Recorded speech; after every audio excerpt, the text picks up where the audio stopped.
Assalamualaikum warahmatullahi wabarakatuh, para mahasiswa sekalian yang sangat kubanggakan.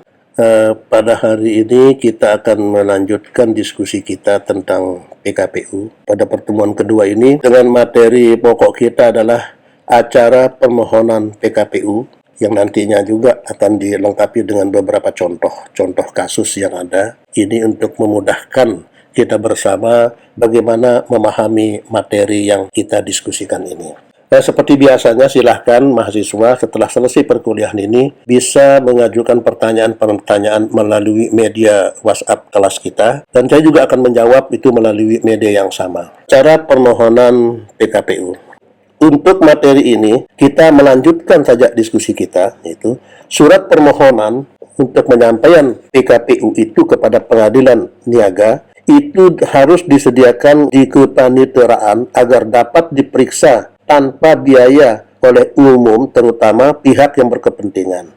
Pihak pengadilan segera melakukan, pertama, mengabulkan penundaan sementara kewajiban pembayaran utang dan menunjuk seorang hakim pengawas dari hakim pengadilan serta mengangkat satu atau lebih pengurus yang bersama debiturnya mengurus harta debiturnya. Kedua, melalui pengurus memerintahkan memanggil debitur dan kreditur yang dikenal dengan surat tercatat atau melalui kurir untuk menghadap dalam sidang yang diselenggarakan paling lambat pada hari ke-45 terhitung setelah putusan penundaan sementara kewajiban pembayaran utang ditetapkan sebagaimana disebutkan di dalam peraturan perundang-undangan, yaitu Undang-Undang tahun 2004. Pada poin pertama tersebut, pengurus yang diangkat harus independen dan tidak punya benturan kepentingan dengan debitur atau kreditur. Dan apabila terbukti tidak independen, dikenakan sanksi pidana dan atau perdata sesuai dengan peraturan perundang-undangan yang berlaku. Pengurus ini bertanggung jawab terhadap kesalahan atau kelalaiannya dalam melaksanakan tugas pengurusan yang menyebabkan kerugian terhadap harta debitor. Pertanyaannya kemudian, siapa yang bisa diangkat menjadi pengurus? Dalam Undang-Undang Kepahilitan dikatakan yang dapat diangkat menjadi pengurus itu adalah satu, orang perorangan yang berdomisili di wilayah negara Republik Indonesia yang memiliki keahlian khusus yang dibutuhkan dalam rangka mengurus harta debitur. Dan kedua, terdaftar pada kementerian yang lingkup tugas dan tanggung jawabnya di bidang hukum. Dalam hal ini adalah Menkumham. Dalam putusan penundaan sementara kewajiban pembayaran utang harus dicantumkan besarnya biaya pengurusan harta debitur termasuk imbalan jasa bagi pengurus yang ditetapkan oleh pengadilan berdasarkan pedoman yang ditetapkan oleh menteri. Mengenai besarnya biaya yang ditentukan ini, di masing-masing kasus itu berbeda-beda. Besarnya imbalan jasa bagi pengurus sama dengan imbalan jasa untuk kurator dan juga diatur dalam surat keputusan yang sama, yaitu surat keputusan Menteri Hukum dan HAM. Apabila diangkat lebih dari satu pengurus, maka untuk melakukan tindakan yang sah dan mengikat, para pengurus memerlukan persetujuan lebih dari setengah jumlah para pengurus. Apabila suara setuju dan tidak setuju sama banyaknya, maka untuk melakukan tindakan yang sah dan mengikat harus memperoleh persetujuan hakim pengawas. Pengurus yang sudah diangkat dapat diganti atau ditambah oleh hakim pengawas atas permintaan kreditur konkuren. Permintaan tersebut hanya dapat diajukan apabila didasarkan atas persetujuan kreditur dalam rapat kreditur dengan suara terbanyak biasa. Setiap 3 bulan, pengurus wajib melaporkan keadaan harta debitur dan laporan tersebut harus disediakan pula di kantor panitera agar dapat dilihat oleh yang berkepentingan. Hakim pengawas dapat memperpanjang jangka waktu pelaporan tersebut.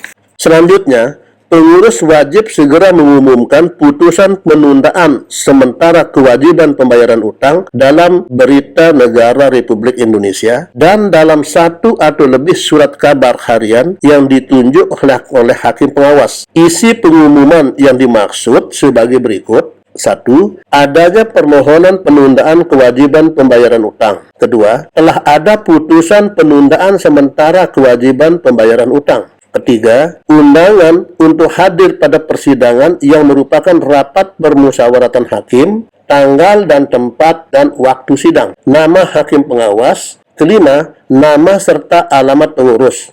Yang keenam, bila ada, tentang rencana perdamaian atau akur. Contoh putusan kewajiban pembayaran utang sementara adalah seperti kasus antara PT Tirta Mas Komeksindo yang melawan BPPN yang telah diputus oleh Pengadilan Niaga Jakarta pada tanggal 28 Januari 2000 seperti contoh ini. Pengadilan Niaga pada Pengadilan Negeri Jakarta Pusat yang memeriksa dan mengadili permohonan PKPU pada tingkat pertama telah menjatuhkan putusan sebagai berikut dalam permohonan PT Tirta Mas Komeksindo sebagai pemohon PKPU terhadap Badan Penyihatan Perbankan Nasional atau BPPN sebagai termohon PKPU. Tentang duduk perkaranya, satu, bahwa pada tanggal 30 Desember 1999 oleh BPPN telah didaftarkan permohonan pernyataan payudit terhadap PT Tirta Mas Komeksindo. Kedua, bahwa PT Tirta Mas Komeksindo sebagai pemohon PKPU adalah suatu perusahaan nasional yang bergerak di bidang trading atau ekspor impor.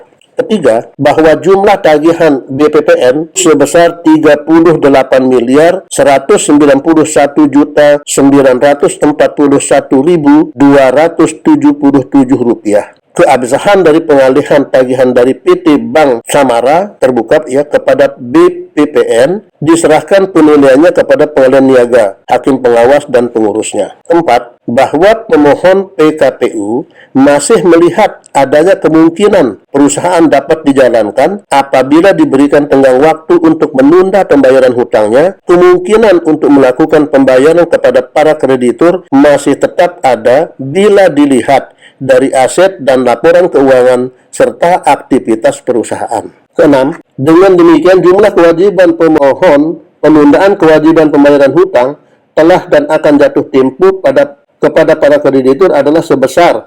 1.515.631.624 rupiah. Sedangkan total aset yang dimiliki oleh pemohon penundaan kewajiban pembayaran utang menurut pengakuan pemohon PKPU adalah diperkirakan sebesar 1.844.609.10.000 atau 290 rupiah. Berdasarkan hal-hal tersebut di atas, maka sebenarnya pemohon PKPU dapat melunasi seluruh kewajibannya terhadap para kreditur dan karenanya mohon kepada Ketua Pengadilan Niaga pada Pengadilan Negeri Jakarta Pusat agar berkenan mengabulkan permohonan PKPU yang diajukan pemohon penundaan PKPU ini. Bahwa pemohon PKPU akan menyusulkan rencana perdamaian kepada para kreditur dalam waktu dekat. Berdasarkan hal-hal tersebut, pemohon PKPU mohon kepada Ketua Pengadilan Niaga berkenan memutuskan sebagai berikut. 1. Mengabulkan permohonan pemohon. 2. Menunjuk Saudara Dr. Andus Hanson SHMH beralamat di Jati Baru sebagai pengurus dan menunjuk hakim pengawas untuk melaksanakan tugasnya sesuai dengan peraturan perundang-undangan. Tentang hukumnya, menimbang bahwa dengan membaca ketentuan perundang-undangan, maka pemohon PKPU diajukan untuk mencapai perdamaian yang meliputi tawaran pembayaran seluruh atau sebagian utang kepada kreditur konkuren. Menimbang bahwa dalam permohonan ini pemohon belum mengajukan rencana damai, namun hal tersebut masih dapat diajukan pemohon dalam waktu atau selama PKPU sementara. Menimbang bahwa berdasarkan peraturan perundang-undangan yang harus segera dikabulkan sementara sedang permohonan penyataan kredit harus ditangguhkan. Menimbang bahwa dalam mengabulkan permohonan PKPU perlu ditunjuk seorang hakim pengawas dan diangkat seorang pengurus yang akan ditetapkan sebagai berikut. Memutuskan, pertama, mengabulkan permohonan sementara penundaan PKPU yang diajukan oleh pemohon. Kedua, menunjuk Saudara Suyatno SH, Hakim Niaga pada Pengadilan Negeri Pengadilan Niaga Jakarta Pusat sebagai hakim pengawas dan mengangkat Saudara Dr. Andus Hanson SHMH dari Kantor Konsultan Hukum beralamat di Jati Baru sebagai pengurus harta debitur. Keempat, menangguhkan penetapan biaya pengurusan dan jasa pengurus. Ini putusan PKPU sementara. Selanjutnya pada hari sidang, pengadilan harus mendengar, memeriksa debitur, hakim pengawas, pengurus, dan kreditur yang hadir atau kuasanya yang ditunjuk berdasarkan surat kuasa. Menurut ketentuan peraturan perundang-undangan, apabila diminta oleh pengurus, hakim pengawas dapat mendengarkan saksi atau memerintahkan pemeriksaan oleh ahli untuk menjelaskan keadaan yang menyangkut PKPU, dan saksi-saksi tersebut dipanggil sesuai dengan ketentuan dalam hukum acara perdata. Debitur berhak pada waktu mengajukan PKPU atau setelah itu menawarkan suatu perdamaian kepada kreditur. Apabila rencana perdamaian dilampirkan pada permohonan penundaan sementara, kewajiban pembayaran utang atau telah disampaikan oleh debitur sebelum sidang, maka pemungutan suara tentang rencana perdamaian dapat dilakukan jika dipenuhi syarat-syarat. Yang pertama, telah ditentukan kapan tagihan yang terkena PKPU paling lambat harus disampaikan kepada pengurus. Kedua, telah ditentukan tanggal dan waktu rencana perdamaian yang diusulkan itu akan dibicarakan dan diputuskan dalam rapat permusyawaratan hakim. Ketiga, dipenuhi tenggang waktu minimal 14 hari untuk pelaksanaan kegiatan itu. Apabila syarat tersebut di atas tidak dipenuhi, atau jika kreditur konkuren belum dapat memberikan suatu rencana perdamaian, maka atas permintaan debitur, para kreditor harus menentukan pemberian atau penolakan kewajiban PKPU secara tetap dengan maksud untuk memungkinkan debitur, pengurus, dan para kreditor untuk mempertimbangkan dan menyetujui perdamaian pada rapat atau sidang yang diadakan selanjutnya. Jika jangka waktu penundaan sementara kewajiban pembayaran utang berakhir karena kreditur konkuren tidak menyetujui pemberian PKPU secara tetap atau perpanjangannya sudah diberikan tetapi sampai dengan batas waktu 270 hari belum tercapai persetujuan terhadap rencana perdamaian, maka pengurus pada hari berakhirnya wajib memberitahukan ke pengadilan yang harus menyatakan debitur pailit selambat-lambatnya pada hari berikutnya. Pengurus wajib mengumumkan putusan tersebut di atas dalam berita negara dan surat kabar harian yang ditunjuk oleh hakim pengawas. Berikutnya akan disampaikan itu contoh putusan tetap atas kasus PT Tirtamas Komeksindo dengan BPPN pada tanggal 3 April 2000. Kalau tadi itu adalah putusan sementaranya, sekarang adalah putusan tetapnya. Apakah permohonan PKPU itu disetujui atau tidak? Mari kita lihat kasusnya.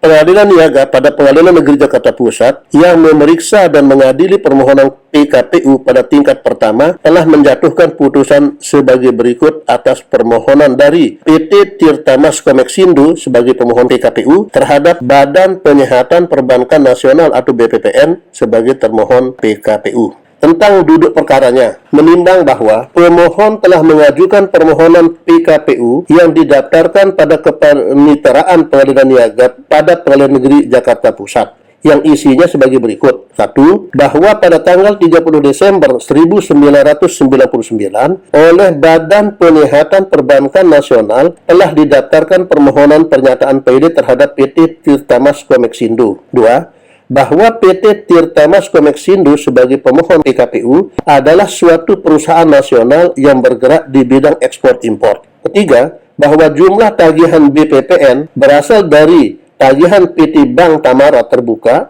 terhadap pemohon PKPU adalah sebesar 38.941.941.277 rupiah. Keabsahan dari pengalihan tagihan dari PT Bank Tamara Terbuka pada BPPN diserahkan penilaiannya kepada Pengadilan Niaga, hakim pengawas, dan pengurus. 4. Bahwa pemohon PKPU masih melihat adanya kemungkinan perusahaan dapat dijalankan apabila diberikan tenggang waktu untuk menunda pembayaran hutangnya, dan kemungkinan untuk melakukan pembayaran kepada para kreditur masih tetap ada bila dilihat dari aset dan laporan keuangan serta aktivitas perusahaan.